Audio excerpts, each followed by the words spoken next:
and welcome to Patches In Podcast. My name's Dom. I'm joined by Hamish. Hi everyone. And joined by Hugh. Hey. So we're here to talk about the highlights of E3, some games and some movies that we've been enjoying for the last couple of weeks. If you want to email us or get in contact with us on our social media, we have Instagram, which is Patches In Official. We've also got a Twitter page at Patches In. We've also got Gmail, which is patchesinofficial@gmail.com. We also stream at Mixer and Twitch, so our Mixer one is mixer.com/patchesingaming, and our Twitch one is twitch.tv/patchesingaming. So, guys, what have you been up to this week? So I'll start with you, Hugh, since you look very excited to be here. Try to keep up all this E3 news. Try not to get too hype about it. Yeah, there's quite a lot that's came out this week. Why would you not get hype about E3? I get hype. It's the Christmas of gaming. I get hype every year and it just destroys me by November. Is it Your wallet? Yeah, wallet Yeah, and bank expectations as Yeah. well. But this year sounded good. Like, Mm-hmm. if you want to start with Microsoft, Yeah? because they had quite a big press conference and Sony weren't there. Yeah, I think Microsoft is the best one. They announced the new console. Uh-huh. Didn't show it. Didn't show what it could do. Talked about it. They talked about it. It's a bit early to be. Well, I suppose it's holiday 2020. It's They already know when it's coming out, so I'm assuming they already have most of it locked down. Yeah. So Oh no, they gave us some stuff about it. the SSD, like the special SSD that's going to help with loading times. Yeah. And 8K resolution, 120 frames per second. I have to buy a new TV again. Are you looking forward to the Halo announcement as well? Halo? Oh yes, Yes. yes. All the case. I've waited so long for another good Halo. The Chiefy Chief? Since Halo 3, pretty much. I've waited for a good Halo. Yeah. 4 was average. Mhm. 5 was a disappointment. Yeah. I don't count Reach. Mm. I never really You played never Reach. played it? I've never played Reach, but like, I don't count that as a mainline Halo game anyway. So, Mhm. 10 years, over 10 years, 12 years is a long time to wait for such a big franchise. Yeah. To hit you with another sequel. Yeah, there's always that worry after such a long wait. Is it going to be worth it? Yeah. But Yeah, especially after 5's disappointment, and maybe it won't sell anymore. Mhm. And if it No. doesn't sell, then Halo's going to sell. It's Halo. the Xbox will probably fail if Halo fails. That's how it'll go. No, I don't think so. I don't think Halo's going to fail at all anyway. I don't think people are going to be, even though it's been a while, no one's going to be like, oh, remember that game? You know, they're going to be excited, they're going to be hyped, they're going to buy it, definitely. I hope it's good though. I hope Yeah. multiplayer's as good as Halo 3. Yeah, we got a wee trailer, but obviously didn't show any gameplay or anything like that, but Yeah, the trailer looked good. If that's what Xbox Scarlett's going to be looking like in cutscenes, that's definitely impressive. Yeah. All the details and the wee sci-fi details you see in all the panels and stuff like that. Did you have any issue with the Halo 5 Guardians controls? No. When they added like mechanics like they had with like Halo 4 with the sprinting for the multiplayer, they sort of implemented in Halo 5. The Halo 5 multiplayer felt like Call of Duty. Yeah. But- yeah, it didn't feel like a Halo game. It was all general with like your packs activating and... But going back to Halo 3 has made me realise how slow Halo 3 multiplayer Oh was. yeah, because we were playing that like, a couple of weeks ago, and like we were just doing the random like one between Halo 1 and 4, and it was throwing us in Halo 2 and 3. Yeah. And then you're like, man, was it always this sort of mundane and yeah. heavy? I kept trying to sprint, and I was like, why am I not going any faster? Like, because I'm used to playing, more modern FPSs. You know, or and, Titanfall or things like where that. mobility is, really important. And But that's why Halo was more tactical. Yeah. It wasn't always about who could see each other first. It was about weapons and distance and stuff like that. But hopefully Halo Infinite can reach that nice mid-ground between Halo 3 and Halo 5. Mhm. Halo 5's multiplayer was too fast and had way too many Call of Duty nods in it. And Halo 5's story was just disappointing. Yeah. I expected a big, giant, bombastic story with Master Chief becoming this traitor and having to fight off other Yeah. Spartans. And it was a kind of letdown. Yeah. There was one small fist fight near And the that end was of the it. game, and that was it. Yeah. And then you're just like, it's not worth Yeah, I it. wasn't interested after that. Yeah. I completed it the day I got it, and then never ever put the disc back in my Xbox. Yeah, I don't Yeah. blame you for that I always go back to the Halo 3 Master Chief collection. as well. Halo 3's, it's going to be hard to surpass that. It was the pinnacle of Halo, I think. But that's maybe just because we played it for so much when it came out. So- Yeah, thousands of games. So Hamish, anything at Microsoft that sort of jumped out at you? Definitely Cyberpunk 2077. Oh, yeah. I was excited about that. Being a big fan of the Witcher series. And yeah, I was looking forward to it already, and then Keanu Reeves is in it, and it's just like, Yeah. oh, maybe I twice now. Yeah, that reaction at the end when he walked out was phenomenal. Yeah, because we were talking about that a few nights ago. It was just like the reaction of like, was that Keanu? And then they came out and like, they've not brought him out, and he was just coming out just yucking it up in front of the crowd. He seems to like enjoy every project he's in though. So it looks like he goes into everything. Like he throws himself in at the deep end with it and does all the promotion and stuff for things he actually likes to do. So but that's the thing, like I came across, like he thought this project would have been like a good sort of starring role, but I don't think he knew like how much people in the gaming industry or the gaming platform, like the gaming fan base would like take to him for just being that character. Like he's John Wick. Yeah, basically like just like, oh well, hold on, this is a whole different demographic for it. Like maybe acting can just lead us into these bigger parts that people would be talking about this for years. yeah.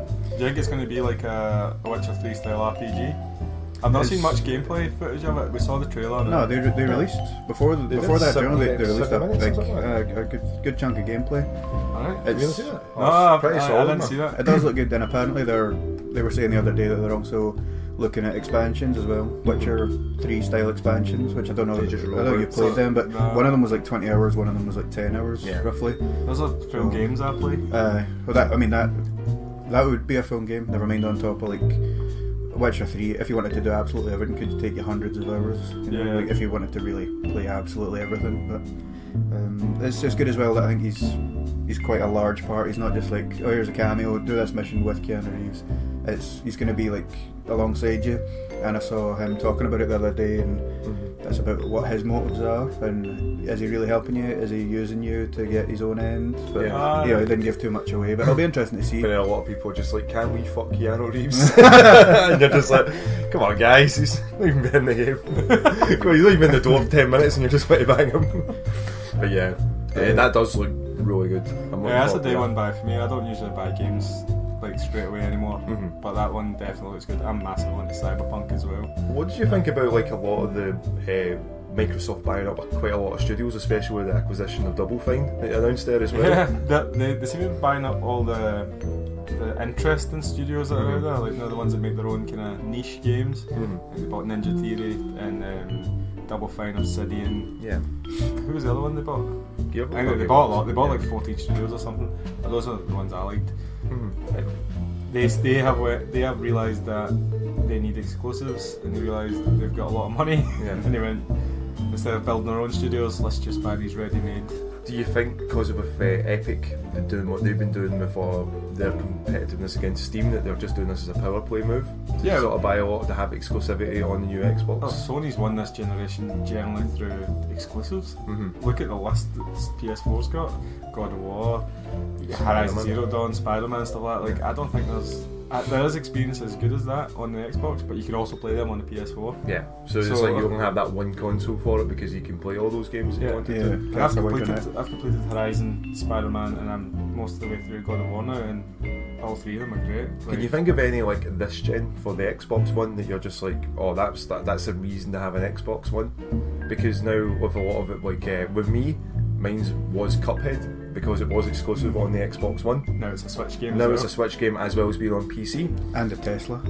That's Inside a true for Tesla. that. But there wasn't anything that was really screaming out for me on my Xbox. Well, apart from Scalebound, we all know what happened with that. Yeah, but then Scalebound it's more left because us. I like my platinum games and that. But it's been so weird to see Microsoft in that It's sort been of dry position. this generation. Well, I bought it for Halo, Mhm. pretty much, and then I gave up on the Xbox One around halfway through the generation, just concentrated on PS4 games. Yeah.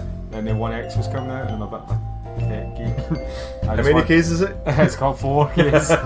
So I wanted to see how good that was with the third party games, and it plays them a lot better. Yeah. So I was always an Xbox fan more than a PlayStation fan, but I got a PS4 partly for the exclusives and partly for the VR. And I know what you mean. Like, part of you does think I could have just bought a PS4 from the get-go and had all these exclusives and been able to play all of these games. Because apart from Halo, there's not many things that jump to mind that you would need an Xbox to play. Obviously, like you said, Cuphead, but not anymore. Yeah, because a lot of it's like if you've not got it for the Xbox, you can always buy it on the PC. The Microsoft Store and that now. What's that called? Windows just Anywhere or Play something? Anywhere. Play Anywhere? Yeah, Play Anywhere now for it.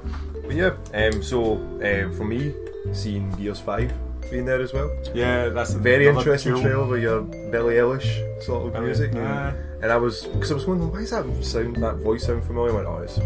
I know from that, just from all the You said that memes. as though she was an ex-girlfriend there? No, it's It's because I again. kept hearing like that bad guy meme going on over and over again. So that's why I'm like, oh, it's her again. No offense like our music or that, but But they've dropped it of War. of War, yeah. It's just Gears 5 now. But Like we were talking about it, it's just like that's just like it's game changing in it's like game 5, Gears 5, sorry. Gears 5. that's whoever it. said of War? When we I'm were playing it, really we'd be like, trying. "You want to play some Gears?" Play some We never Gears. said, "Do you want to play some Gears of War?" Like, Yeah, it's- but you don't usually expect them to just take the acronym and change the game. Yeah, and then still keep like the sequencing going. Yeah, Usually, yeah, like, yeah. it might be just called Gears and then Seems Ah, like that kind of like standalone. Like. I've been reading about it because I'm actually really interested because I've got 4. It just kind of passed me by because I don't think it was that interesting. yeah, I was very like It seems like the now Microsoft set up the studios to take over the Halo and Gears franchises from Gearbox and Bungie. They made 343 for Halo and Coalition for Gears. Like, it seems like they're really safe. They play it super safe. they don't want to rock the boat. Yeah. See, they- when it comes to like their fandoms, I mean, you know people that have got like Gears tattoos or they've got Master Halo- Chief Master Halo Chief, helmets on them and stuff like other that. things like that, and you don't want to essentially piss off the fan base because they're the people that are going to be buying your game essentially. Yeah. And if you like stray too far away from it, then you're going to make no money. But if you play too safe, people are going to just say, "Oh, that game is." It's just a clone of the A last little game. bit of It's innovation nothing would be new. nice though. Yeah. Yeah, you Halo- need a balance. And Halo 4 was, I think, 343's first, and it was very stale. It was just Halo all over again. But like then the one- they added in jetpacks and stuff, which they took from Halo Reach. Yeah, and they added it yeah. into that because it was like people were saying, well, they had jetpacks back in Reach. How did they not have them in Halo 1 and 2? That would have really helped. Halo 1, 2, and 3 because that would have helped Chief and get a situation. Because everywhere just Fuck this, right? walking slowly everywhere. But yeah, it just seems like Coalition played it safe with Gears of War 4. So, and Gears of War 5 looks like the Phoenix family takes not a back seat, but they're just supporting characters now. Yeah. This new character who's maybe half Locust, half Yeah. human. Yeah. Looks interesting though. Struggle. I definitely want to play it. I need to play Horde mode again. Yeah. I love that. I remember we used to play that Yeah, it was Gears good. of War 3 for hours and hours and hours. the new escape mode looks good though. Yeah, Yeah, that that's one like with the good. free v horde sort of mode for it as well. We when have you're to sneak running. in and destroy the Horde before they can get you. Yeah, then you Plant a nuclear bomb. Yeah, That looks we'll really get some streaming of that on the Mixer or the Twitch when that comes out. Yeah, but fuck that, guys. Gears Pop. Gears Finally Pop. got to see that. Fuck Gears Holy Pop. shit! 2 years in a row at E3 we got to see Gears Pop. And I This was is like, so I was happy. like, this is going to be so good. And then it was a mobile game, and it made me Yeah. depressed. Actually, was like really made me sad because I was like, this could be. We were discussing about it. Hamish saying it was like could be the next Lego. Yeah, Lego Yeah. Gears basically. Yeah, and they kind of dropped the ball by making it sort of like a mobile app, That was which is E3 very though. like, E3 was full of mobile apps this year. really pushing for. Well, you've all got phones. Bethesda had like 10, something like that. They were pushing like same with like the Elder Scrolls sort of game, mobile one. Now you can get it on Switch, but Oh, still yeah, Blades or something. Blades, Elder Scrolls Blades. And it's, The only one guy that liked that was getting lots of money to scream, "Hurrah, yeah!" whoa! I was so annoying, man. But with the Gears Pops, it's just like something that I thought was going to be like great when they finally got to see some gameplay of. It turned out just to be another Catch-con game. yeah, catch cash grab sort of game that made me sad. They really do seem like cash grabs, all these mobile games. And Yeah. I mean, I think it was the last E3 when Blizzard showed the next Diablo game that everyone was Oh, really yeah. excited for, and then it turned out to be a mobile game, and everybody hated that. And then So- the immortal line came out of, what are you guys angry about? You've all got phones, You've right? all got And you're like, phones, oh, just cut, no, stop. The natural reaction to that should have been, right, okay, gamers don't want phone games, but obviously they've turned a blind eye to that because they think, well, phone games make money. Yeah. Well, Coming out with that sort of line to a lot of people, they forget that the people that wanted to get the Diablo or they play their Overwatch aren't, on their phones. They're playing on like PCs. Yeah, They console cost them PCs. like £2,000-3,000 dollars. Yeah, they're not interested in playing it on their phone. Yeah, exactly. Like they barely go outside or socialise that way. I mean, not to say like, you know, gamers can't, like, you know, go out and socialise, but a lot of the ones that are playing competitively want to be playing at a rig. Indoors at their rig. Yeah, not that they out paid a and lot about. of money for. I don't think it's even a problem of having mobile games. That's fair enough because there obviously is a market for it. But don't tease a game and then wait and then say, oh, by the way, it's a mobile game. Yeah. Because obviously, you know, you didn't know Gears Pops was going to be a mobile game. That's why you got excited about it. If they had said from the get-go, Gears, we were working on a new Gears mobile game, then you would have figured it out and you wouldn't have got your hopes up. But then I kind of watched the trailer, the one they released like last year for it, and I noticed it said like Apple Store and Google Play. So I don't know if it was just like I was too excited to see that I did miss that out. okay, yeah. But again, like, you know, it's still Disappointing. it's still disappointing that kind of like a rip-off sort of Clash of Clans. Clash of Clans. So we're looking forward to Gears 5. Yep. But not looking Gears forward to Gears 4. No, for that as well. Right, on to the major news. What's at the major this- news? Major news at this E3 was Final Fantasy 8. Fucking major news. Final man. Fantasy 8. How did I know Well, that this is it was So, going to be right, your major set news? the scene, Hugh. Right, Set the scene. it's been 20 years. 20 years. 20 long years since I've bought Final Fantasy 8. I've watched every other Final Fantasy game come out on the Switch and on the Xbox. PlayStation. Heartbroken I was when 8 wasn't announced. It was very bizarre because And then that trailer hit. it was very bizarre that it's taken them this long to do it.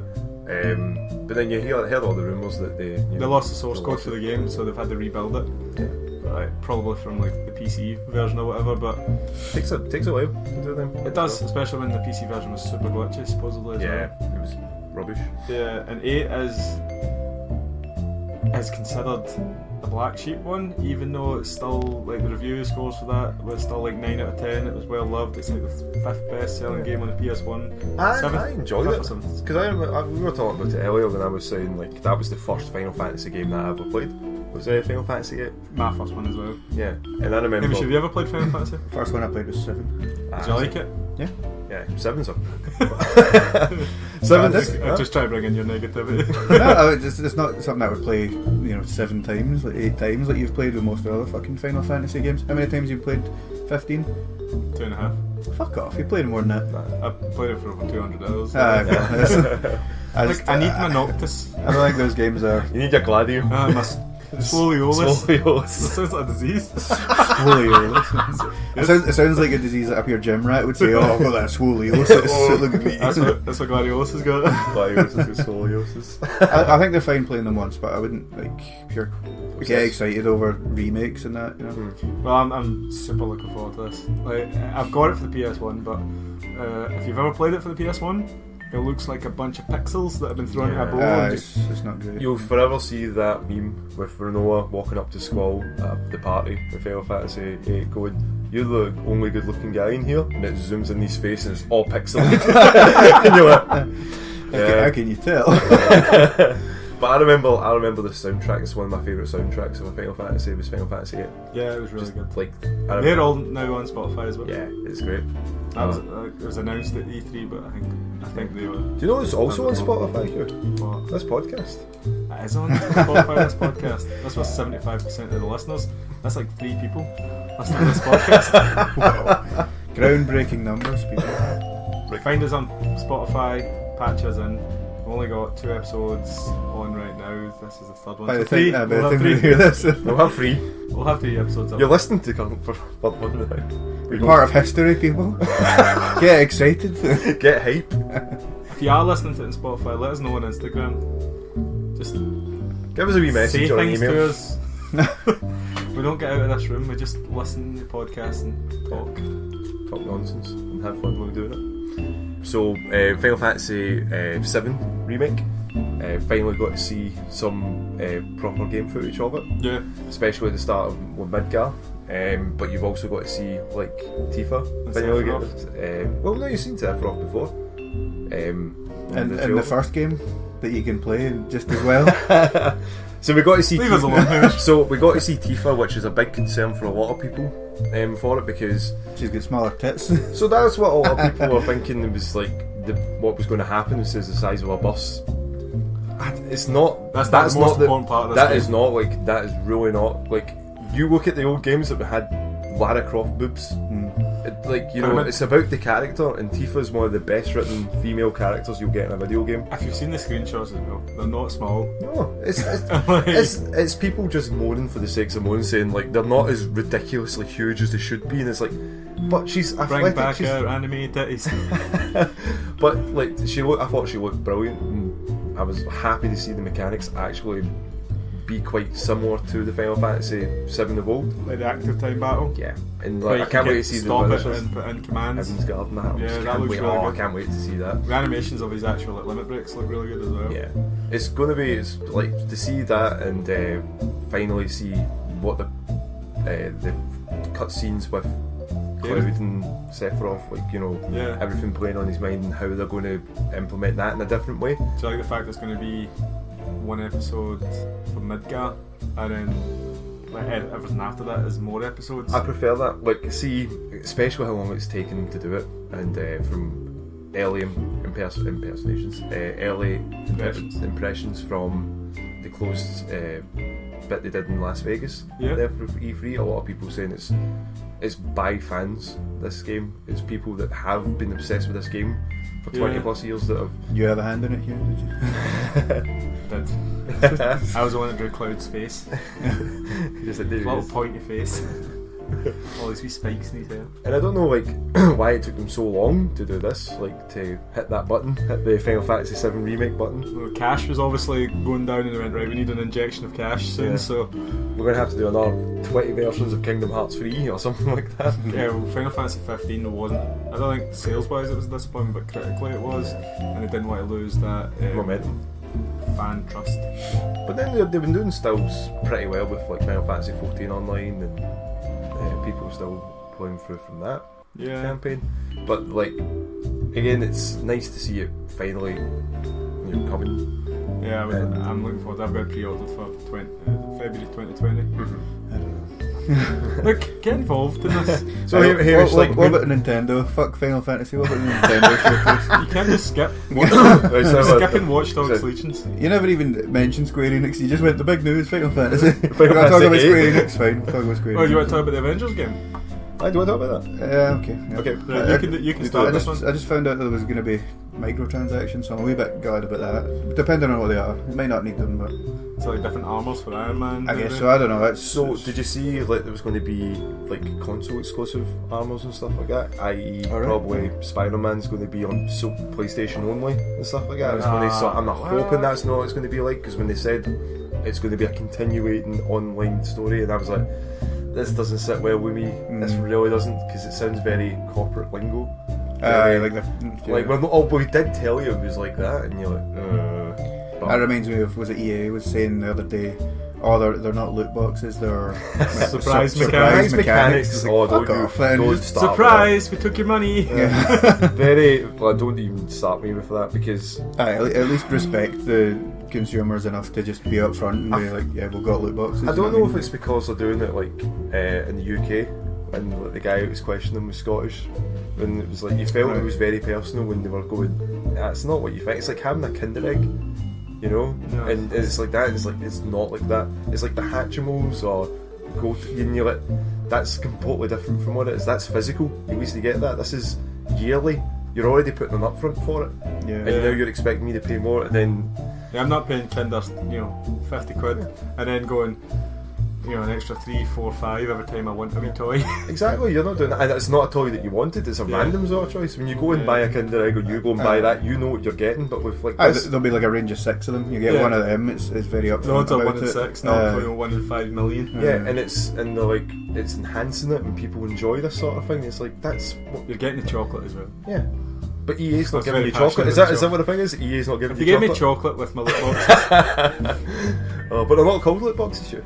That's what they're trying to get away. That name's mechanics. Surprise mechanics. That's so. But yeah, it's awful. It's corporate speak. But yeah. So, anything else from Square Enix, guys? Watch Dogs Legion. That does look that's interesting. Ubisoft though. Oh well. I don't know. We'll is there anything else from Square Enix? Nah.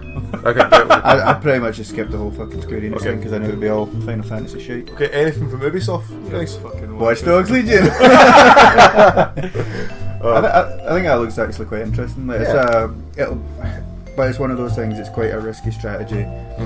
A lot of people like to have one protagonist that you can grow attached to over time. You build them, and you grow a relationship, and that's your character. But now you've got this whole thing where you can have like a team of different people, but you've got like permanent deaths, and it's definitely interesting. But I think it's either gonna be really good or really bad. Did you like the first two? Yeah, I played and completed the first one. I'm like halfway through the second one. I think they're alright. The second one feels a lot better to play. The first one was very the story was very. I felt the story was quite restrictive.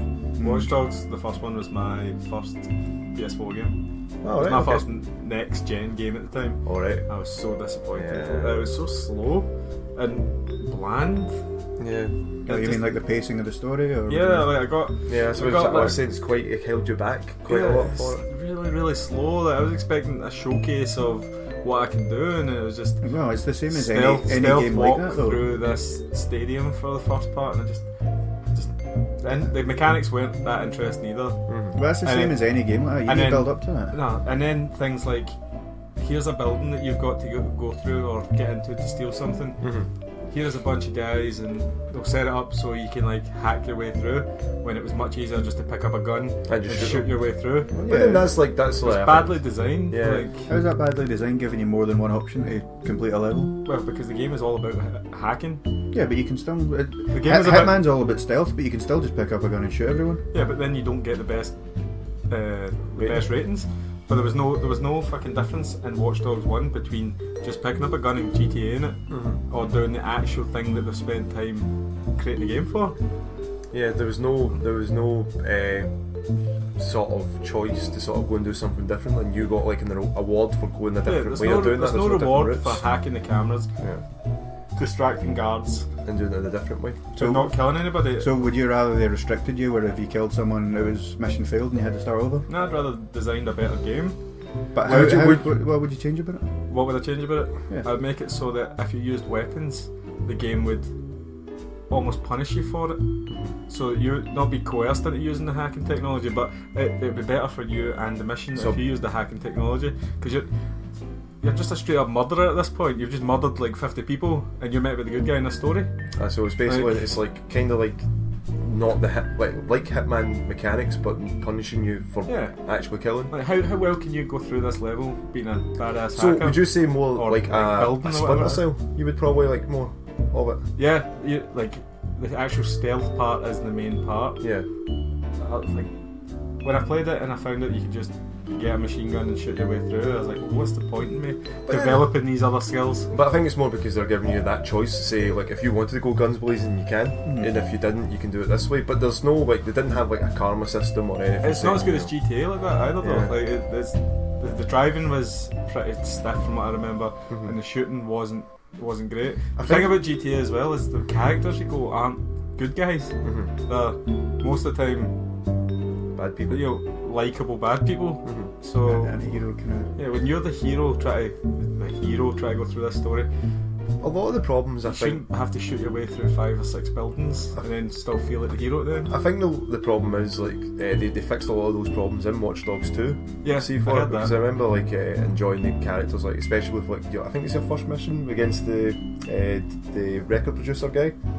It's been a while since I've played that. And you take the rapper's guy that he's trying to sign's voice, and you had to sort of manipulate it. Oh yeah. And you phone the record producer to give you like the money for the record deal, and he finds out that it's like he's just he's just wired 20 million to like some random person that's not this rapper guy that he thought he had. And, So Yeah, there are like that. missions that you can't just shoot your way through. And I was talking about Watch Dogs 1. I know, but I'm saying like we're Watch talking Dogs, about how it's improved. yeah, it's improved from that. So I'm kind of excited for it, but I kind of fell off Watch Dogs 2 during it. But there was bits I was like, oh, that was a lot better than Watch Dogs 1. I don't know if it was just because it's a newbie game and it You felt feel like quite- Ubisoft has got like the foundation of every single one of their games. Yeah, and they just tweak it a wee add bit. wee bits onto it. Yeah, Like because it did feel quite Assassin's Creed-ish. they could just use the That's a Assassin's Creed.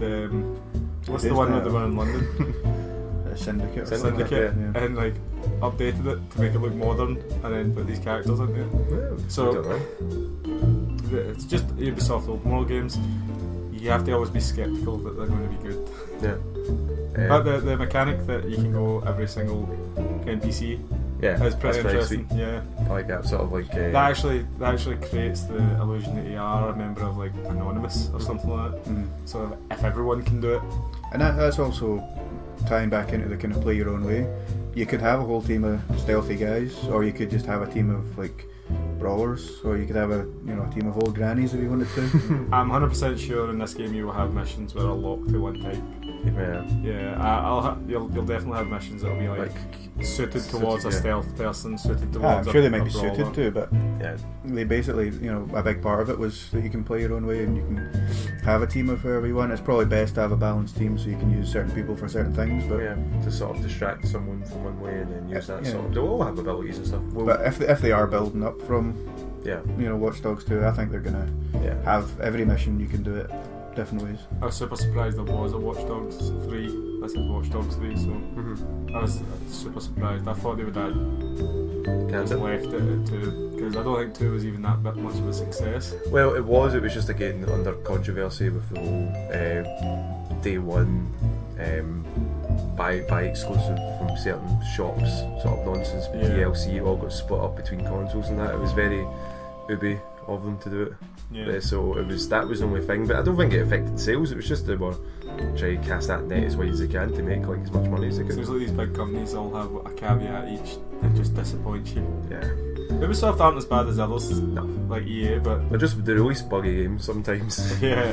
When like was it Unity? Was it The one where the faces would disappear and it's just the eyes and the teeth. Sometimes it just happens. Happens the bestest. But then they released like Rayman Origins, which is one of the best platformers of all time. Yeah, it's so bizarre. It's a much smaller scale of a game though. Yeah, I think they've got different studios for different things, and certain there's ones like are more talented. Ubisoft Montreal and there's different ones, aren't there? As well for I just itself. think Watch Dogs and Assassin's Creed at this point are just homogenous. Like you could play any of them and they'd all feel the same. I think it's what they're meant to do though. So Oh, no, just jump between them. The last two Assassin's Creed games were really different from the previous that's iterations. But That's because of the criticism they got, because the last few were very the same, similar. yeah. And then they went, right, we'll change it, so they made Odyssey and Origins the same. I know, I'm well more cynical about this than you are, but I just think like with a Ubisoft game, you know what you're getting into. So if you don't like it, don't buy it. But I don't know, it just seems cookie cutter to me, a lot of their games. Speaking about being cynical, Bethesda's conference. Do we want to talk about Bethesda? There's only one thing I want to talk about with Bethesda, and that's Doom Eternal. Alright, I was going to guess it was Elder Scrolls Blades. Oh no, God no. Doom Eternal looks awesome. Yeah, it does. And if it's anything like the first Doom, it's going to be tits. Again, that was one of the games that I was really surprised at. That, hey, do you want to know the plot of this story? No, you don't want to know anything. You just want to go and kill. Oh, just go and kill. Here's a Just go and shotgun. go. Here's a shotgun. These Just go demons and kill. rip their heads off. And that was and it was fun. That's what I'm having it as well. And Doom, and I remember when they released early footage of the Doom that just came out recently. Doom 2016. Yeah, they had like sort of a realistic sort of Doom aesthetic, and it looked very Doom free, but they had on the original Xbox. Is that right? Yeah, it was And that it looked horror very, game. yeah, and then you're like, hopefully we're not going to do that. And then suddenly this came out. It was completely different. It was fun. It was adrenaline rushed. It was you're like, oh, one more of that, and lo and behold, with this announcement, you knew Doom Eternal was going to come. But yeah, it looks really good. Otherwise, through Bethesda, Wolfenstein games always look good. Like Doom, I think Doom and Wolfenstein are bread and butter. the best series right now. Like Wolfenstein 1 was great, underrated. Wolfenstein 2 was really, really good, also super underrated. Like some of the shooting mechanics in those games are difficult because they've designed it for fast run and gun, but then made it difficult. So you're like run gun, stop. I played through the first one on like the Crushing. ultimate difficulty or veteran or whatever. It was like the hardest difficulty. Please And help you me, just- isn't it? Yeah, you can't run through it. yeah. You need to kind of take corners and that. And Yeah. on the one hand, you want to be able to run about and enjoy it, But it does seem like they've designed the game for you to run through it. Yeah. Like It's because you're so used to sort of a lot of modern day shooters that you can do that and regen your health. When you're sitting going, why is my health not regen? Oh wait, I've got to pick up packs. Oh, I remember that when I first played it, going, oh, that's pretty Frustrating. awesome. But it's because it's like something that you're so used to, like, you know, even maybe 15 years ago, coming back, you're just like, wait, this is what like an old mechanic, but you still, once you get used to it. Halo changed that, didn't it? Yeah. Halo changed it. With the overshield and stuff like that. That still had health that you You had health, for. but you had your Then you got rid of that. Was there anything else from Bethesda you were like, That guy that was shouting woo the whole time, he was the real star of that show. He was Anything- paid, man. He must have been. anything Or really about drunk. Fallout 76 that interests anyone? Because I tried it on that free week that they had just last week, and what do you mean? it is a really good transition from, you know, it does really feel like you're playing Fallout online, which is good because a lot of games they have an online version and it just feels like a different game. Yeah, Elder Scrolls Online was quite a lot like that. Kev was sitting playing it, and I'm like, this doesn't look. Is this Elder Scrolls? He's like, yeah. It Doesn't look like Oblivion. And I don't play Morrowind. any Morrowind, Oblivion, Skyrim, or anything like that. But you could look at it from like a distance and go, oh, like that's. You have my Morrowind. I do. Still in the house. I want it back. Anyway, It's like a battle royale mode that they're adding in Fallout, though, isn't it? Like, it's just everywhere. I'm sick of it. They came out at first and they did that cynical thing of going, oh guys, you know, we got some criticism for that game. Oh well. And it's like, no, you released an unfinished game and expected people to and the give you the canvas money bags for it. and stuff, and release people's emails and credit card data. I think they literally just got the canvas bags like a couple of days ago or something like that. It's ridiculous, and they know because Fallout has such a passionate fan base, people will still buy this. Yeah. And then was it not they were banning players for having playing it too much and stuff like that? Like Punishing players. they're just bad with Fallout 76. There's no good story to it. There's no upside. Yeah. If don't you want worry. to play Fallout 3 or 4. But don't worry, now they've got people that are giving you quests. There's actually people in the world. Yeah, And they made that NPCs. That shouldn't be a big reveal. Like, oh, NPCs are back, and it's like, back? Where the fuck were they? Why the fuck weren't they there? Like, and Exactly. it's because it was like an unfinished game, you know. It strikes me as insulting to come out and make a joke about it though. Like, especially to your fan base. But then, like the people that were there, you clearly. they ate it up. They probably paid to be there though. Well, a lot from what the rumours were going about was that a lot of people were intoxicated were out there. I was going to say that, like the guy that was shouting, there was apparently an open bar, and that's the best way to get your crowd on the side. That's one way of getting us. I'd do a Bethesda t-shirt, Bethesda hat, doing your Pip Boy poses. playing the Elder Scrolls Blades. And Fallout Shelter on another phone. Bethesda, my tits, As long as you get me 3 more drinks, I'm good. Alright. What do you mean closed? On from the trash fire that was Bethesda. Yes. Are we going into the light? We're going into Nintendo! There we are. Right. The nicest 45 minutes you get to see on a direct. Banjo being announced was awesome. The hero from Dragon Quest as well. Yeah, all the heroes in Dragon Quest. Yeah, I think, most you of them. change them. Yeah, you can switch about with You know them. Dragon Quest RPG? Yeah. So it's very interesting to see from that, and like if you've been playing Smash or been keeping up to date for it, like Banjo being announced was pretty awesome because That's 20 years in the making, because I think people have been asking for him since the first one. it's because he's such a lovable guy. Banjo 1 and 2 were really solid games. Yeah, and they're N64. Like, so when you think Banjo, you think N64. Yeah. Even though they're owned by Microsoft now, which was a nice thing for Microsoft to do that. Well, it's because what else are they going to do with Banjo-Kazooie? Yeah, they did the nuts and bolts, and that flopped because they forced in a mechanic that didn't make any sense with the driving and stuff into a world that's Well, Rare isn't the same Rare. It's all different people that run that company now. Yeah. But Microsoft allowing them to use Banjo-Kazooie is nice of them.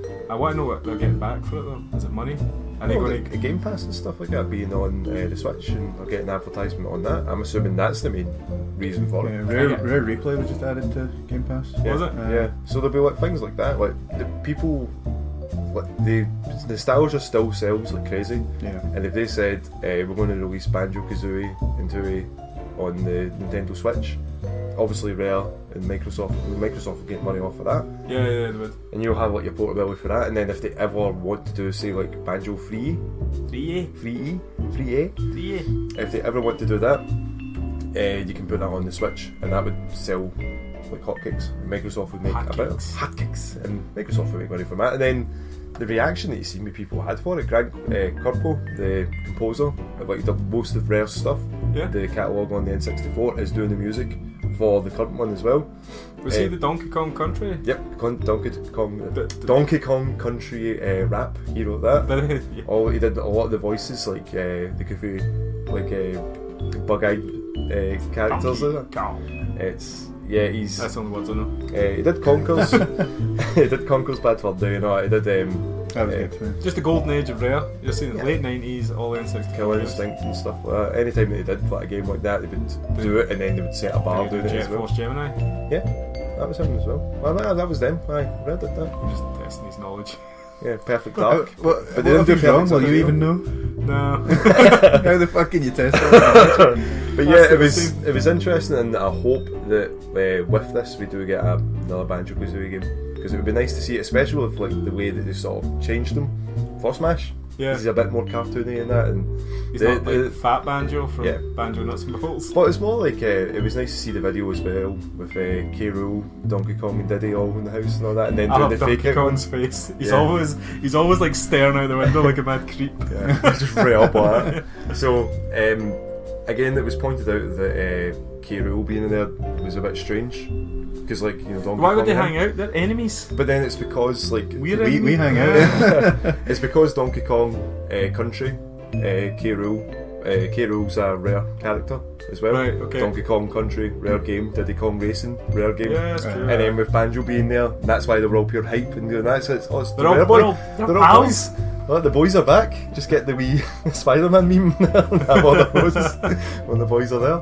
But for Smash, looking forward to that. Yeah, I'll be downloading that as well. I didn't get the Fighters Pass actually. Anything else from the Direct that you were just like blown away by or surprised by? Panzer Dragoon. The remake, the first one. You set me up there. You knew I was back. He's been itching to talk about it, haven't you? Yeah, remake of the original Sega Saturn game, and it was already on the Xbox and Panzer Dragoon Orta, the original. So this is a remake for the Switch.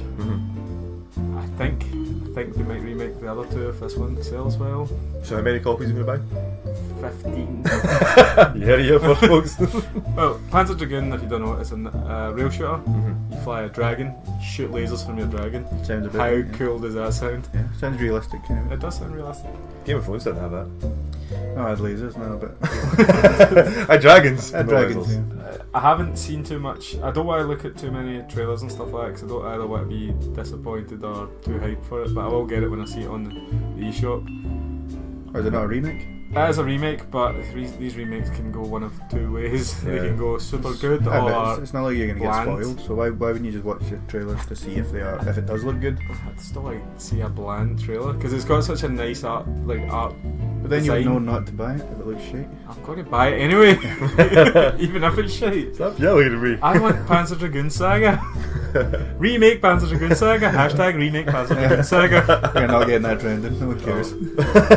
So many people care because you can't emulate. Well, you can, but it's super difficult, and I don't know where they're at with emulating Panzer Dragoon Saga.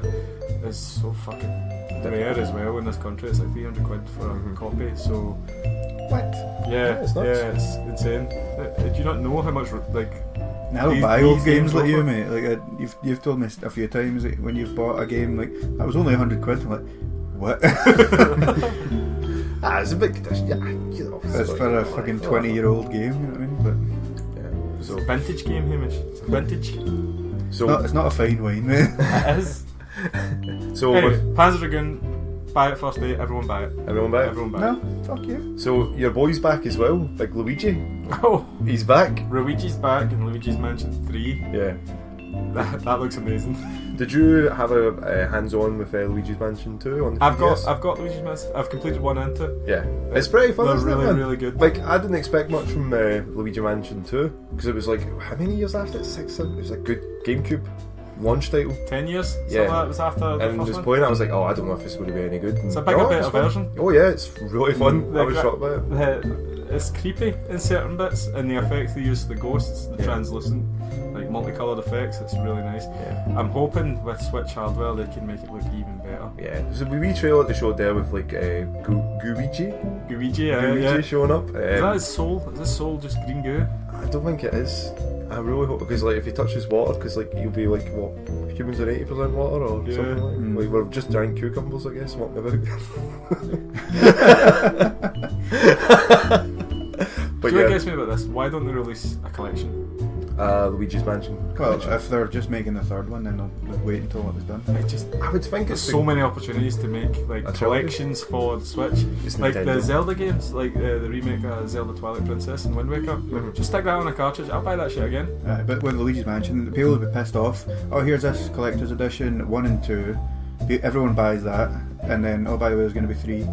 And then what would they do after that? Like a collector's edition for all 3? Like people are just like, why are you making me? They've done those things before. They shouldn't, man. That's just unless they genuinely had no plans whatsoever to make a third one. TV's used to that with seasons, didn't they? Yeah. Have you ever seen the Kingdom Hearts collections? Oh, don't you start with that, man. You get 1.5, 2.5. And then you get 1 and 2.8, which doesn't make any sense. Then you get one that has all of them in it. And then you get one that's got all of them plus Kingdom Hearts 3. It's not even double dipping. It's triple, quadruple dipping, and it just seems a bit shady. Like Square Enix are good at that, but Nintendo do it as well. Like, why do you think they're selling the Pokemon double pack?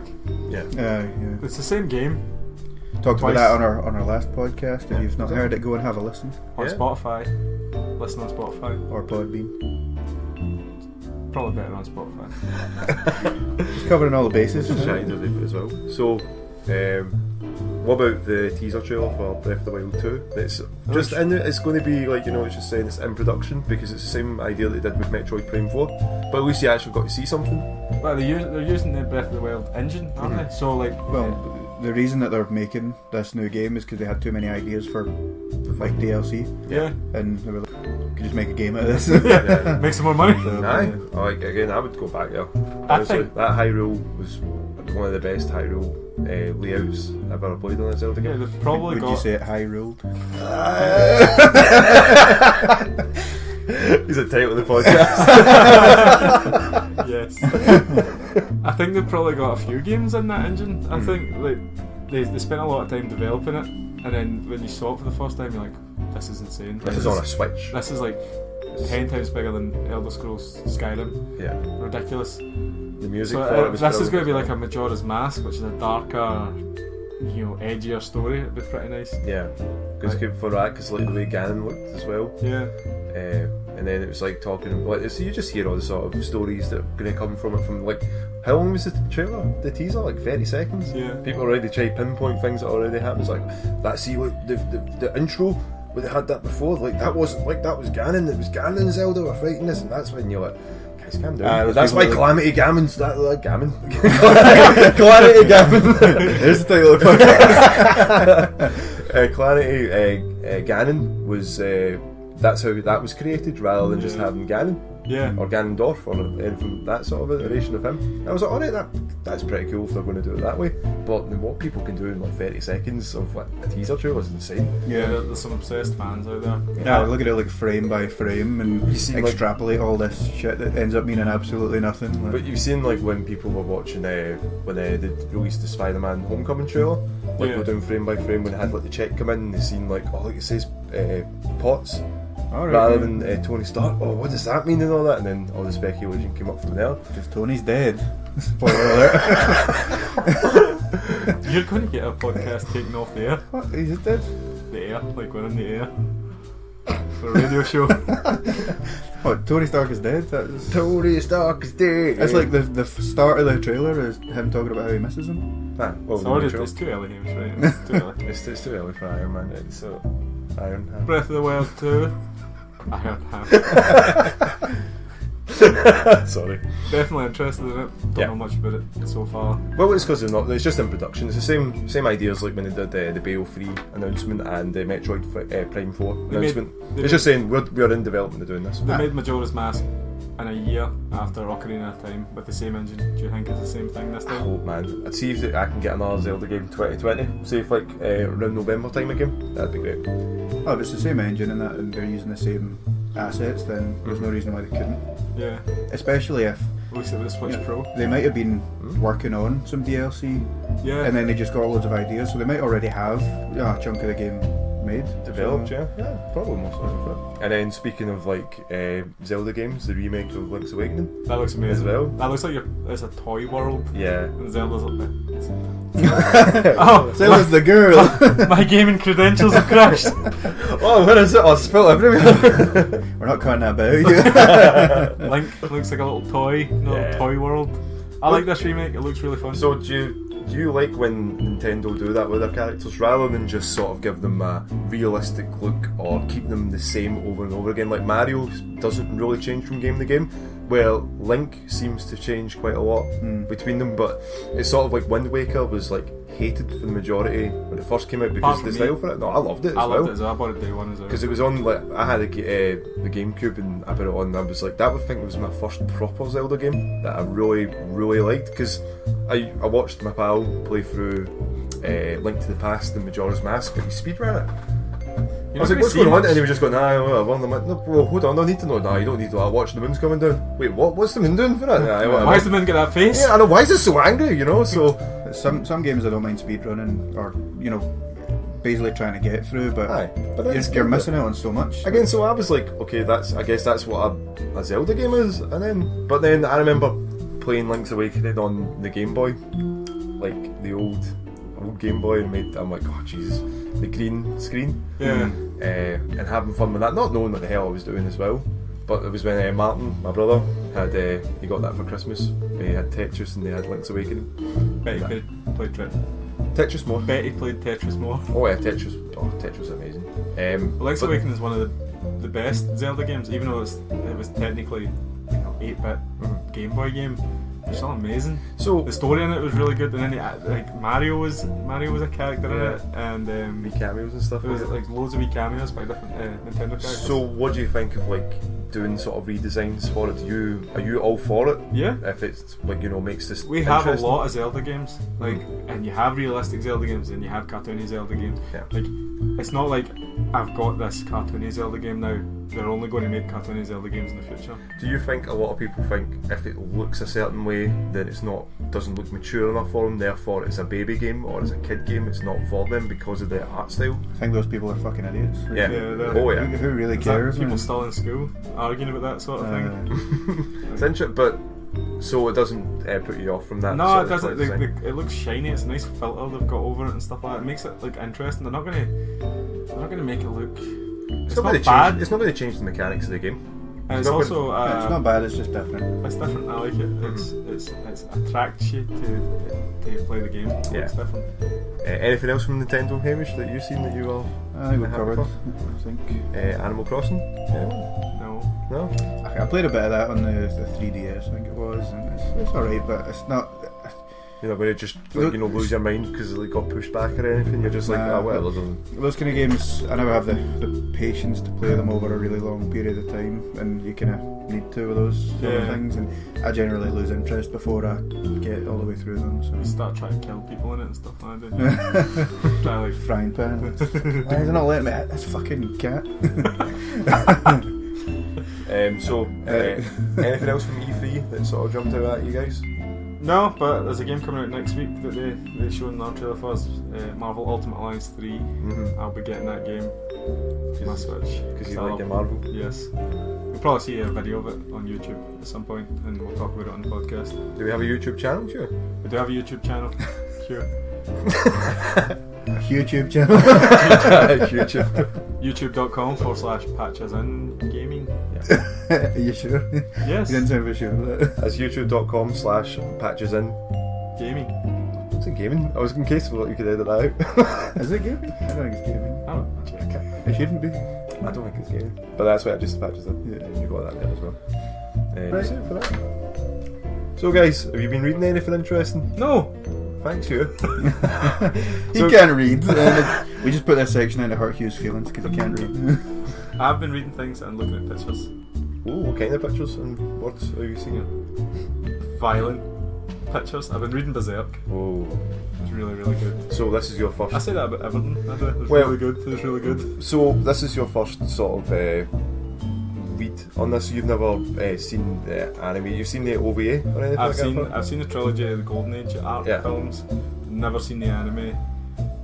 I've heard about Berserk a lot. It's pretty famous. Oh yeah. For something that's not got a mainstream like way of watching it. There's no big long anime to The watch. reason why is because it's so slow and so like sort of given to you very slowly over the years it takes for them. So much pages. violence. Isn't that on Netflix though? Like to watch it? Oh no, that's for the anime sort of new one. That they've That's done, which is, there's like a 2016 onwards anime that is like awful. It's like Yeah. a cash-in. Alright. It's CG'd. It's not very. Doesn't good. look like the Unfortunately, it's cheap. That's what it is. It's not. It didn't get the budget that it should have got for like. See, in the graphic novels, how detailed everything is. This is why it takes years for like Yeah. parts of it to come out because I think his name's Kenshiro Miura. Mira, yeah. He's a ridiculously talented artist. Don't laugh at the way I said his I name, never. but like fucking he's a ridiculously Just talented saw it, artist. just like The art in the manga is super detailed on every single panel, to the point where I'm like, how did he manage to get this out? yeah. Like, It's Good. but it's so it's quite a dark manga. A lot of people die very quickly, and you don't understand why, because it starts almost like in the middle of a story. yeah. Then you get to the Prologue. it goes back in time, shows you what happened, and then for some reason starts at the Black Swordsman arc, and he's running away from all these demons for some strange reason. You're like, wonder why this is. And then you watch the Golden Age art films, and you're like, oh god, Yeah. yeah, some seriously horrible stuff happens to Guts. Good. Guts. You'd like it actually. It's pretty brutal. What are you trying to say? It doesn't even have all the, you know how you don't think you're into like the Japanese tropes, like all the weird big-eyed stuff that you The weeb stuff. Yeah, you're not into that. This is quite a Western style anime Yeah. Yeah. or manga. Yeah. Yeah, it's fine for that as I well. recommend it. It's good. I've got the deluxe edition, which has got, I think it's 3 volumes in one, but it comes in a big leather-bound hardback. It's nice. It's really, really nice. It feels a bit flimsy now and again because it's heavy, so I have to like make sure I don't rip it. But when I order them, this is the most annoying thing about it. They have a release date. I order them, and it's like 4 weeks later I get them. I don't know what if there's not enough and there's too much demand. Yeah. Yeah, maybe demand for it, man, because it's like it's quite niche, but because of that they don't make so much of them because they're so expensive. So they've got to be like, if we are making this has got to sell. This is They how don't want to how I want to buy. warehouse left some of them. That's how I want to buy my manga as well. I don't want to buy like the one volume at a time because it's just It looks really nice in a annoying. cupboard, it does look like that, but then if you're wanting it to be sort of for yourself I've personally, not got enough space to put all in. I've got too many games, mate. Too many games. Well, you Hamish, man, have you been reading that? I've been leading.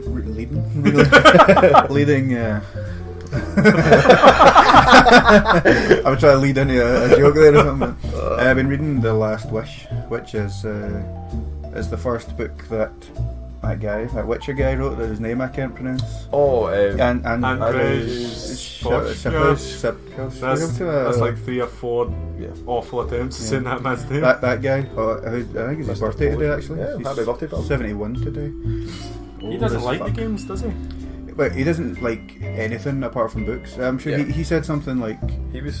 the only way you can tell a story is with a book. Yeah. So he doesn't really like movies, TVs. He's a bit of a grumpy bastard. But But he's it's been like when good. he seen like how much money the Witcher games are doing, he was like, what's my cut of that? He's like, but you sold the rights to it, so you don't get any cuts. He's like, that's kind of Andrzej bullshit. Sapkowski. But I'm sure that's not how you. That's how I'm Actually, saying it, right? Anyway, Hamish, continue. It's the first one they wrote. I think there's the second or third book is set before it, but in actual publishing, that was the first one that was out, and it's basically just short stories following Geralt of Rivia from the Witcher series. Alright, so that's sort of got a tie into. Yeah, and it's good. Like if you've played the games or anything like that, then you get bits of background. Like he's known as like the Butcher of Blaviken, and you hear the story about being in Blaviken and how he got that name and things like that. And it's good. It's because it's set up in wee stories. I can I don't feel like I need to read it all. I can space it out just so that it lasts a bit longer, which is good. So you get like a beginning and end of a story, and like it's like a bunch of short stories. It's short stories, yeah. It's cool. They are still like vaguely chronological, and there's like an overarching story that it goes back to, but with inserts of really cool new stories, and it takes you back to like, this could be a side quest in one of the Witcher games, you know, and it's really cool. Got some more details for that's pretty sweet. The plan is to eventually read all of them, because there's a whole series of books. Is it quite a long book then, or? It's not dead long, no, and like I say, you can, but I'm just breaking up to just sort of make it last a bit longer. Yeah. It was obviously written in Polish, so is it a good translation? It's fine, yeah. I don't even think that they've translated all of them. No. Yet. They're for some reason taking ages, and it shouldn't really, because it's a big franchise now. Yeah, and it's you know, you think it'd be easy enough to translate things now, but well, it's more like, you know, to find the right details of it in Polish, because there'll be a lot of people that'll just be, you know, selling it, and it's not like what the offer intended to. You can't just put it in a Google Translate. Yeah, then just sort of click for that for it. You need to be, you know, of the language for it. But I definitely recommend it to any fans of the Witcher series. A wee bit of background and nice adds to the world, you know. That's pretty awesome, man. So, any movies you've been watching recently, guys? I know, like, we were talking about movies last week, and I think we may have brought up Godzilla. I think we talked a wee bit about it. But Godzilla 2. But we were, because we were dancing around it, because I hadn't seen it, but I got to go and see it. No, I've not seen it. I don't think we did talk about it really, because I hadn't seen it either. Well, I've not seen it now, but oh, you've not seen it? It's just fucking this big lizard fighting things. Like, I don't really care. To be do you not care? Don't care. You don't care about Big Godzuki? Godzilla's never been interesting. You've never been interested. I'm gonna tell Rory this later on as well. Godzilla's just a big fucking stupid lizard. We've got a surprise for you, Hamish. Cut that out. I could just get like a model city and let loose like a Komodo dragon. No, and it's just like, oh, well, there you go. Get get some moths in there. You seen the first one? Yeah, I watched the first one. The first one was good, wasn't it? It was alright. It didn't really keep my attention. That's just Did your testosterone go when Godzilla was like, you're getting into his fighting? Yeah, it had some cool moments, but not enough to. Well, see all those cool moments. Was good. They just took those cool moments and then made Godzilla King of the Monsters. Yeah, they just made that. Alright, so people came to see Godzilla fighting other monsters. Right, we didn't know that, right? Okay. Here we are. Here's a film about Godzilla fighting other monsters. And everyone loved it. Yeah. Apart from the critics, everyone loved it. Well, that's what I've heard. Like the criticism of the first one was too much human drama, not enough Godzilla fighting, and the second one's the exact opposite: too much Godzilla fighting and not enough actual story. So critics don't know anything except us. Yeah, but we're the definitive voice. I like everything. I see though. What was Brightburn like, man? Because you were saying that earlier that you've seen that. That was good. I liked it. It was good. It was really good. I think there was more they could have done with the Superman type thing. More realistic stuff. They could have made it more interesting, but they went for the horror more than like the psychological stuff. Do you think that as well, Hamish? Yeah. They went for gruesome. I think it did quite well though as a horror, but yeah, it did. It was creepy. It's a weird. You don't really think of like superhero horror going together, but I think they did alright. It was a bit predictable. Like, is it more because it was like Superman has been done to death, basically, that you do know the sort of tropes we do? They're just like, okay, what about if we do it, but he's evil? Well, what about we do this scene, but he's evil when he's doing it? Partly that, and partly just I think most, if not, not all, but most horror films are really predictable anyway. You know, like you can even tell when the jump scares are going to be 9 times out of 10, and you can just tell what's coming. You know? Yeah. Is it more? That's why a lot more people are going for like thrillers, see like Us and stuff like that. More of like a social thriller horror sort of movie. Yeah, they're a bit more underneath your skin and stuff like that. This had gore, a lot of gore in it, which was surprising. Really? Yeah. Well, if you think about it, Superman, what's his name? Who did this? James Gunn. James Gunn and his brothers. He produced it. His brothers wrote it. I'm sure. Okay. And then I can't remember who directed it, but it was strange the way they set it up, because instead of going like Superman turns to evil, they went, this is an evil being that was sent to Earth to gestate, like the Dragon Ball story, where Goku was sent to Earth to destroy it. That's pretty much stole Dragon Ball's premise. But they didn't have the Goku. The pod, when he hit a certain age, puberty, sent him like That was a mind comment to him, messages, like take the world. Yeah, well, it wasn't like he had powers, he was good, and then he turned. He just, as he started getting his powers, was evil from the start. You know what I mean? But it was an interesting take on it because it's usually corruption and that. But yeah, he's led down that path rather than when he was born. He was a bullied little kid as well.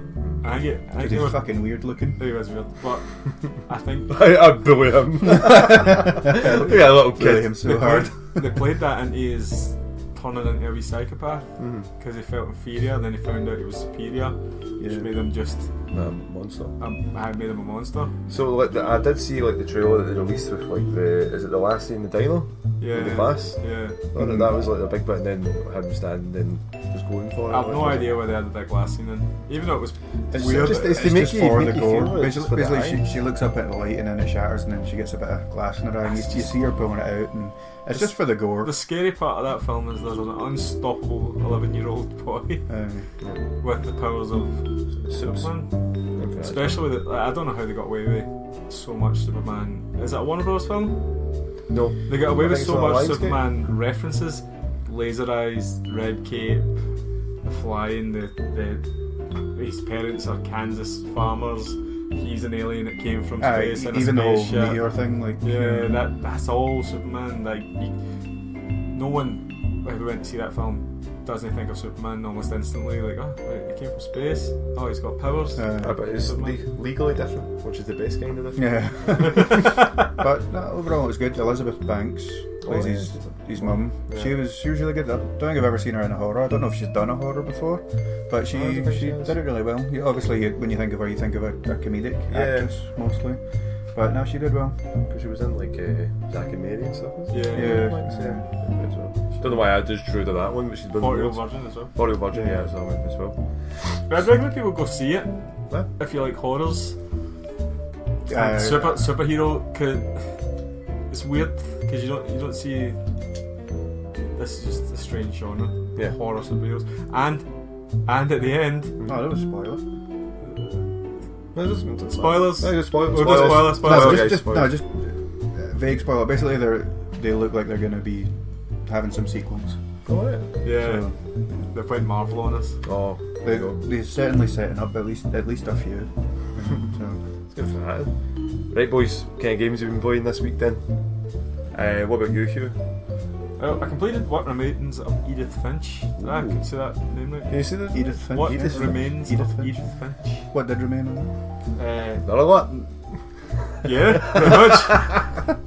It was a walking simulator game. You went around, interacted with items in a crazy house, saw the story of this kind of immigrant family from Norway. The story was really good. Like, it was engrossing. Bit dark because they're all dead. Yeah, that was the family's got a curse. They all die young and stuff like that. Oh, Yeah. that's bad. So the story unfolds the more rooms you go into, and you explore like different members of the family's rooms, and there's like wee like secret compartments you go through and stuff like that. And it's really nice. It's really short. It's only 2 hours. Yeah. It's a How did really it look? nice little game. How did it look? Was it very eerie, sort of? It was eerie. Kind of reminded me of Life is Strange a little bit. The style of graphics.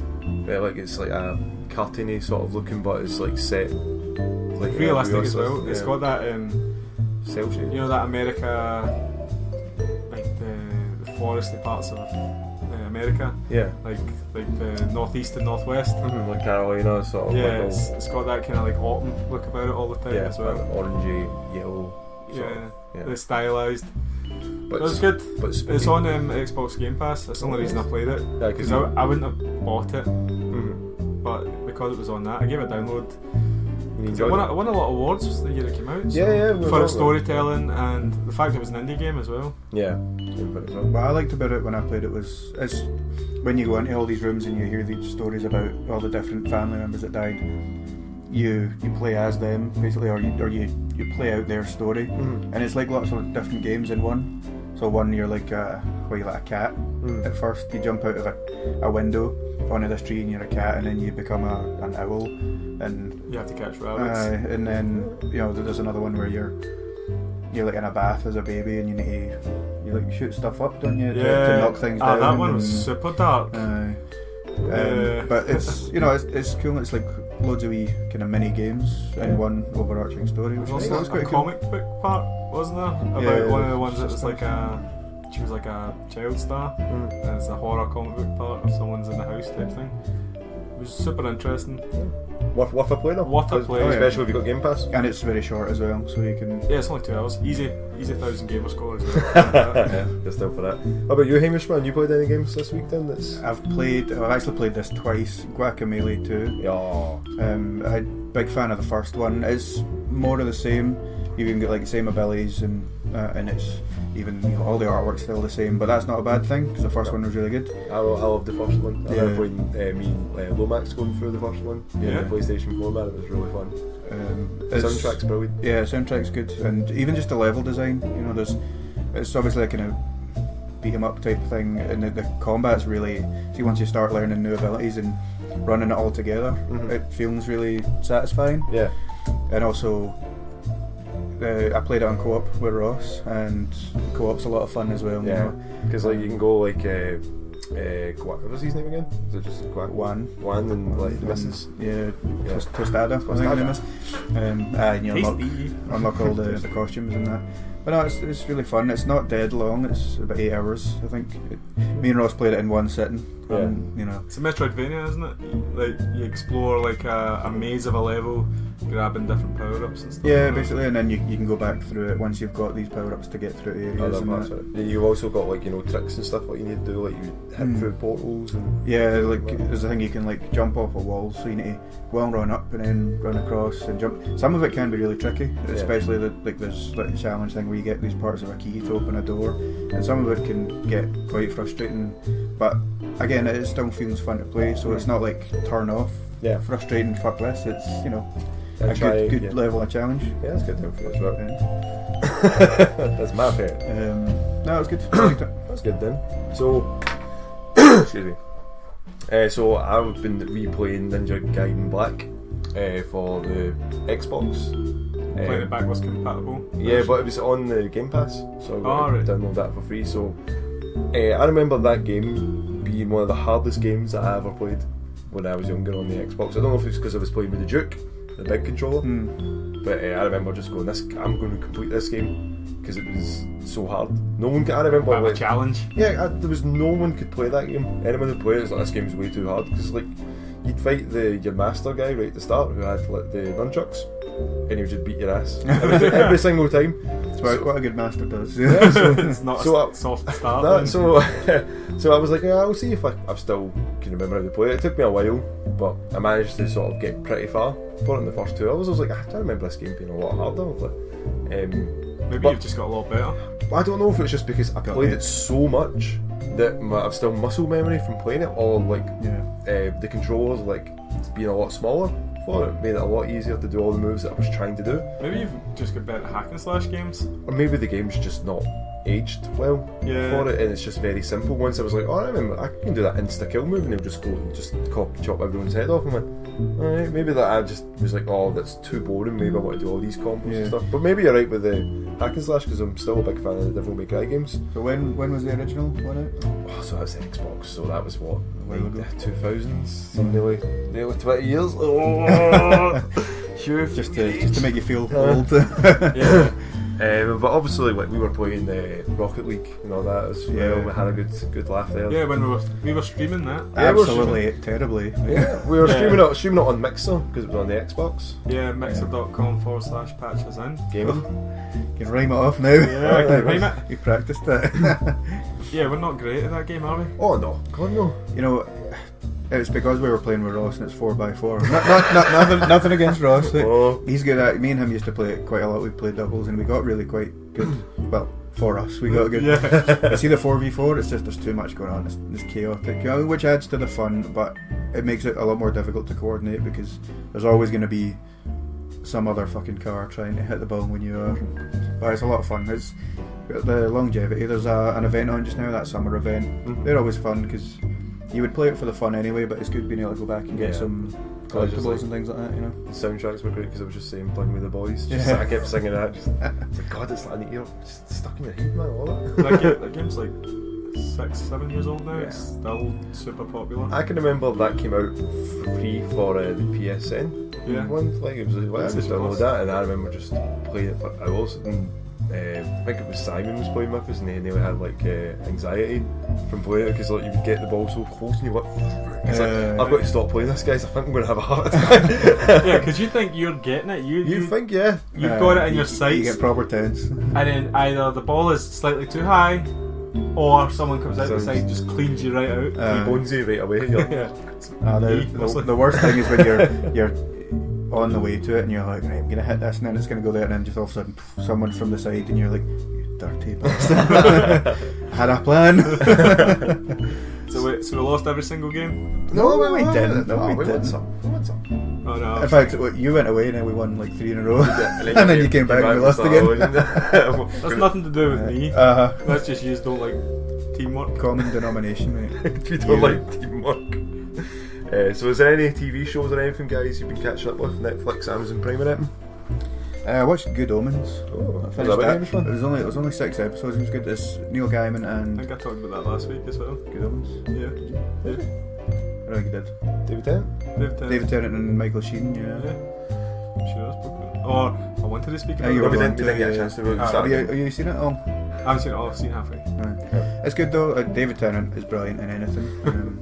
Because he's brilliant in Jessica Jones and stuff like that. He was probably one of my favourite villains in all the Marvel Cinematic Universe. Playing Kilgrave, man, he was brilliant. But he plays a demon in this, and he's still got that sinister thing. It's a bit campy, with there's Terry Pratchett in it and Neil Gaiman. Terry Pratchett, Neil Gaiman wrote it. Yeah, Terry Pratchett stuff's usually kind of campy. The Angel and the in a good way though. They're in love. Yeah, they're like best friends. They play off of each other really well. I know you can't hear that in podcast, but I had like, air quotes, ear bunnies.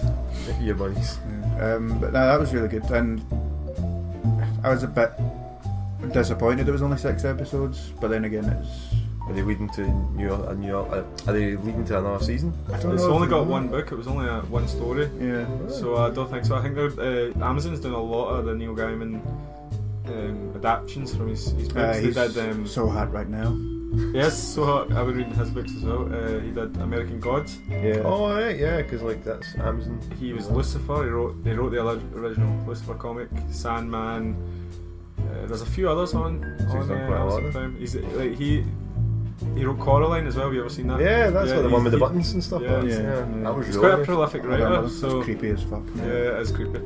But I don't think they'll do a sequel to this. They might just do another one of his one-off books. Yeah.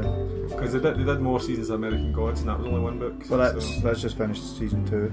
I've watched that as well. Is it because like they've got so much more to work with for American Gods because you've got sort of different deities you could work with or play off of? Or yeah, you can expand that. Yeah. And Good Omens is like a compact story. a one and done sort of one. Yeah, no, they could definitely leave it and it would be fine as it is, the way that it ended. It's good done. I won't spoil for Hugh, but What about yourself, Hugh? Anything on TV or TV shows you've been watching? With Jon Favreau. Actually, I will bring it round to being more geeky. Have you ever? the movie. No, it's a TV Is that a show TV about him and the guy that trained him for the movie. Right. You know how he does the grilled cheese sandwich and he's like looking at it and stuff like that. Like the guy that trained him goes with him around places to try different food. Then they cook it later. But I think it's the second episode.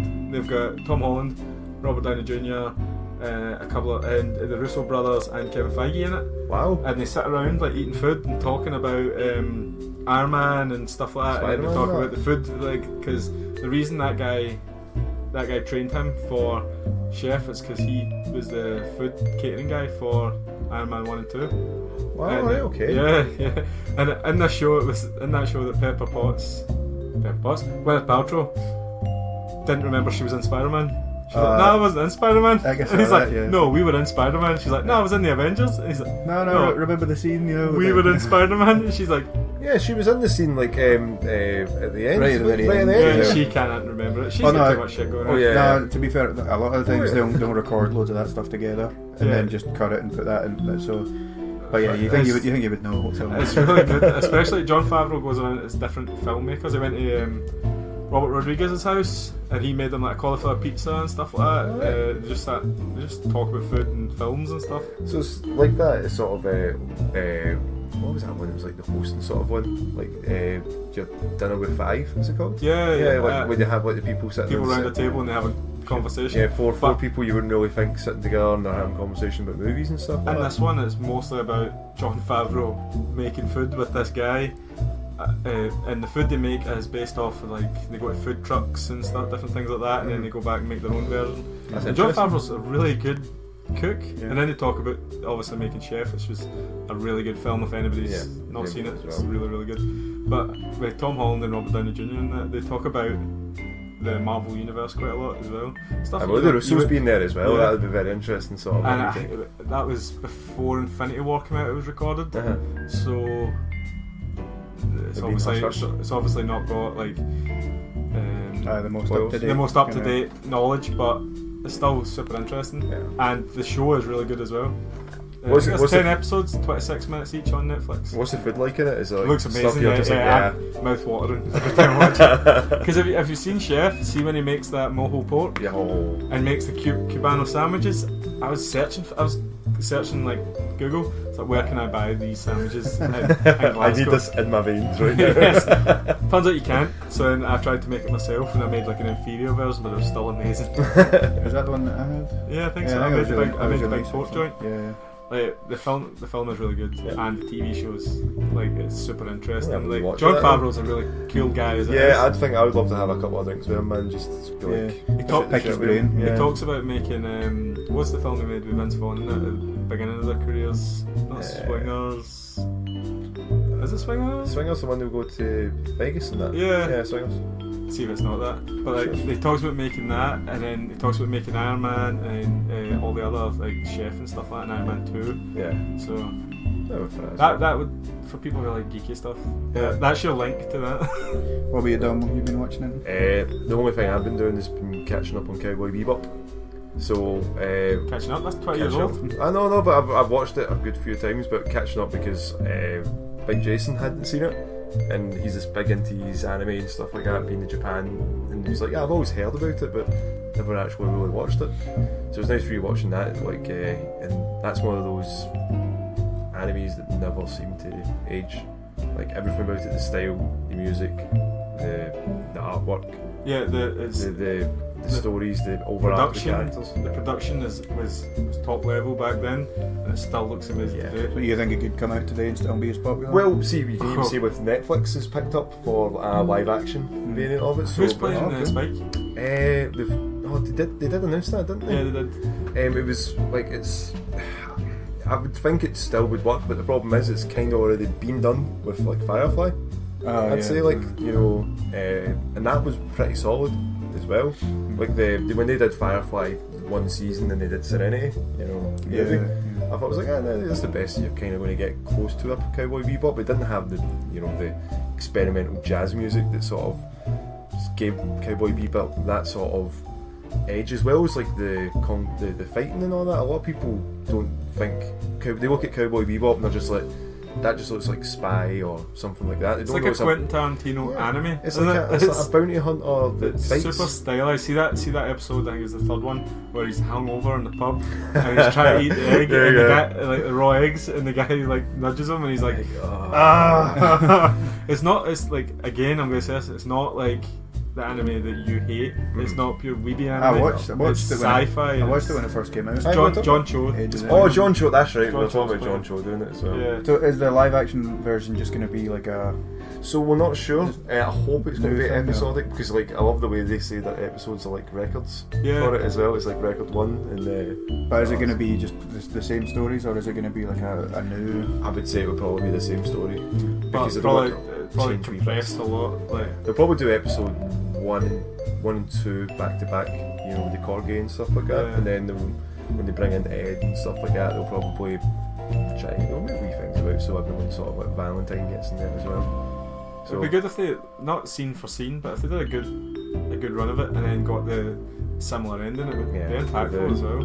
Yeah. Right. And then there is a Cowboy Bebop film as well. Yeah, the movie, So I don't know how they're going to bring that into it. Yeah, it'll be interesting. Netflix don't have a good track record of making live action animes because animes don't turn into live action that Yeah, way. they don't. It's hard to translate. Yeah, because like Death Note wasn't very. Full Metal Alchemist Full Metal was Alchemist. awful as well. Well, they did that for Netflix, didn't they? Yeah, and there was another one, Tokyo Ghoul. Tokyo yeah. Bleach as well. Bleach. Oh, remember they did that Bleach one? Fuck. Oh man. I genuinely forgot they did The that. flashbacks now. When I was younger, all I wanted was a live action Dragon Ball, and now I'm like, no. No. No. We got one. We got Evolution, mate. Like, I think they were like, oh, you want one? What? Here's one. Well, that's about on par with the comics. The cartoons and that. This is now a two-person podcast Are you leaving? after that comment. Well, I think that just wraps us up. I think as well. Right. Had a good time, boys. That's fine. Yeah. Shout out to Keanu again. You know, Yeah, my boy. We know he's listening. No, listen, Keanu. You're breathtaking. So if you want to catch up with us, we're on Instagram, Patches In Official, Twitter, Patches In, Gmail. If you want to send us any emails, you can send it to our Gmail one, which is our patchesinofficial@gmail.com. We also do our streaming at mixer.co. We also do streaming at mixer.com/patchesingaming, and also Twitch TV Patches In Gaming. Anything else you want to add to this? Look out on Instagram for when we're randomly streaming as well. Sometimes we're individually playing games and we'll stick up a stream. Yep. Yeah, we've got Crash Team Racing that we're going to be playing later on, so we'll throughout the week or maybe next weekend we'll probably be, well, not next weekend, we're away, but we'll be playing it soon. So yeah, keep an eye on the Instagram and we'll put up a wee announcement when we're going to be. I'm wearing odd socks. That's very odd of you. No one can see that, why would you bring that up? Strange. So that's a goodbye from Hugh. Bye. And that's a goodbye from Hamish. Bye everyone. That's a goodbye from Dom. See you later, guys.